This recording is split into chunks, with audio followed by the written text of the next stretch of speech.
Le 24 février 2022, la Russie envahit l'Ukraine. L'Europe est plongée dans la guerre. Rapidement, des zones civiles sont touchées par des bombardements intenses.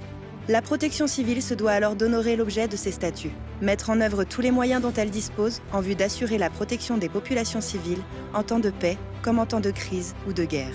Cette notion de défense passive, née pendant la Seconde Guerre mondiale, est à l'origine de la création de la protection civile. Très vite, la protection civile ouvre une cellule de crise et charge ses coordinateurs nationaux de trouver la meilleure réponse humanitaire. Elle active l'ensemble de son réseau et met en place une mission humanitaire de grande ampleur. Toutes les associations départementales reçoivent l'instruction de mettre leurs bénévoles en alerte. La cellule de crise définit deux missions principales, l'envoi de dons matériels en Europe de l'Est et l'accueil de réfugiés ukrainiens en France. Pour mieux définir les besoins en matériel, la protection civile se tourne vers l'ambassade d'Ukraine, chargée de faire remonter les besoins des populations civiles. La protection civile, qui dispose de plus de 500 antennes locales avec 32 000 bénévoles, et l'Association des maires de France, qui fédère plus de 34 000 communes, unissent leurs forces pour apporter une réponse à la hauteur des enjeux. Elles définissent ensemble les grands principes de l'opération humanitaire. Des points de collecte de dons sont organisés dans les communes et les bénévoles de la protection civile sont chargés de les acheminer jusqu'en Europe de l'Est. Les dons des Français sont massifs. La protection civile coordonne les opérations 24 heures sur 24 et 7 jours sur 7. La cellule de crise de la protection civile recherche des partenaires humanitaires dans les pays limitrophes de l'Ukraine, la Pologne, la Roumanie et la Slovaquie.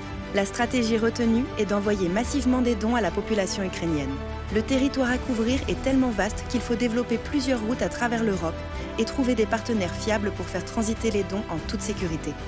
Très rapidement, plusieurs hubs logistiques sont mis en place dans les villes de Lublin en Pologne, Tulcea en Roumanie et Michalovce en Slovaquie. En France, les dons sont stockés dans des communes pour une très courte durée. Les équipes locales de la protection civile les récupèrent et les rapportent dans leurs bases départementales. Au sein des bases départementales, les bénévoles œuvrent 24 heures sur 24 et 7 jours sur 7. Ils effectuent un préconditionnement des dons pour faciliter leur transport. Les palettes de dons partent alors vers les 15 bases régionales qui constituent un maillage logistique dense. Direction ensuite les bases nationales.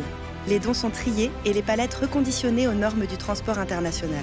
Parallèlement, des équipes de la protection civile sont envoyées dans les hubs d'Europe de l'Est pour superviser les opérations et faire remonter à la cellule de crise d'éventuels nouveaux besoins.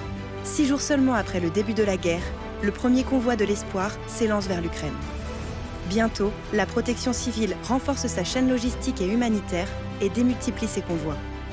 Pour venir en aide aux populations du sud de l'Ukraine, la protection civile met en place avec son partenaire historique, la SNCF, des trains entre la France et la Roumanie.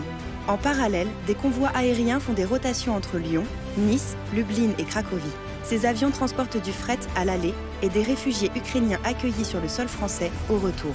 Enfin, la protection civile s'associe à l'État pour l'opération Un bateau pour l'Ukraine. Un cargo part de Marseille pour la Roumanie, avec entre autres plusieurs groupes électrogènes haute puissance financés par la région Île-de-France.